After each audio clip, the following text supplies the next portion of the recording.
Di antara 10 juta butir busa tersembunyi satu potong marshmallow. Siapa yang menemukannya lebih dulu akan membawa pulang hadiah $10.000. Busa dan marshmallow hampir sama bentuknya. Mencarinya di lautan partikel itu sama sulitnya seperti mencari jarum di tumpukan jerami. Eden berpikir marshmallow itu manis. Jadi satu-satunya cara menemukannya adalah dengan mulut. George merasa tangannya terlalu lambat, jadi ia melepas sepatu dan ikut memakai kakinya untuk mencari. Karena marshmallow sangat ringan, ia bisa mengapung dan bergerak kemana saja setiap kali orang-orang berputar. 5 pria dewasa pun mulai mengaduk-aduk busa dengan teliti. Tiba-tiba George jongkok diam di dalam busa. Apa dia sudah menemukannya? Eden buru-buru mendekat, ternyata hanya pura-pura menakut-nakuti. Mustahil semudah itu.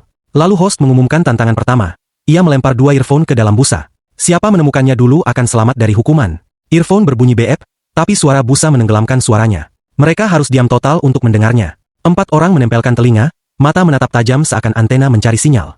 David menyelam ke dalam, menahan napas lama, lalu muncul dengan 1 earphone di tangan. George juga hampir mendapatkannya. Tapi William mengganggu, membuatnya kehilangan jejak. Suara beep makin dekat, dan akhirnya Jack berhasil merebut earphone lebih dulu. 3 orang yang kalah dihukum.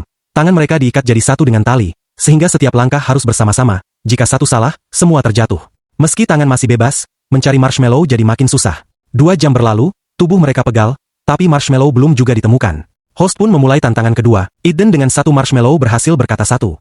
David menambah 2, George 3, Jack 4, William 5, semua berhasil di ronde pertama. Masuk ronde 2, Eden mencoba 6 tapi gagal bicara. Jack hanya mampu 9, David 11, lalu tersingkir. George memasukkan 12, nyaris gagal tapi masih bisa bersuara. William bahkan muat 13 dan lanjut.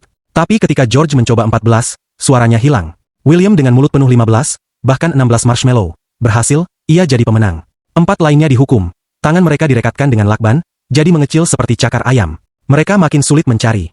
Eden pasrah berbaring, sementara yang lain tetap mengaduk busa. William kini jelas lebih unggul dengan tangan bebas. Lalu host membawa sekotak marshmallow, meminta mereka menebak jumlahnya.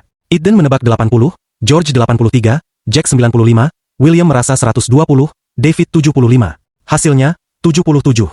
David paling dekat, William paling jauh. Ia dihukum memakai kostum gulat besar yang panas dan berat, membuatnya makin lelah. George dan David pun sepakat bekerja sama. Tapi tetap saja, waktu terus berjalan tanpa hasil. 1 jam kemudian, host membawa senter UV. Dengan cahaya itu marshmallow akan berpendar. Tantangan berikut, melempar marshmallow ke dalam ember kecil. Sulit sekali karena lubangnya sempit dan marshmallow lentur. Setelah berulang kali gagal, akhirnya Eden berhasil dan memenangkan senter UV. Lampu ruangan dipadamkan. Dengan senter di tangan, Eden menyusuri setiap sudut, menyinari dari bawah busa. Lalu, sebuah cahaya kecil berpendar. Ia menyibak busa dengan cepat, menarik keluar marshmallow yang dicari sejak awal. Host memastikan bentuk dan ukurannya. Benar, itu dia.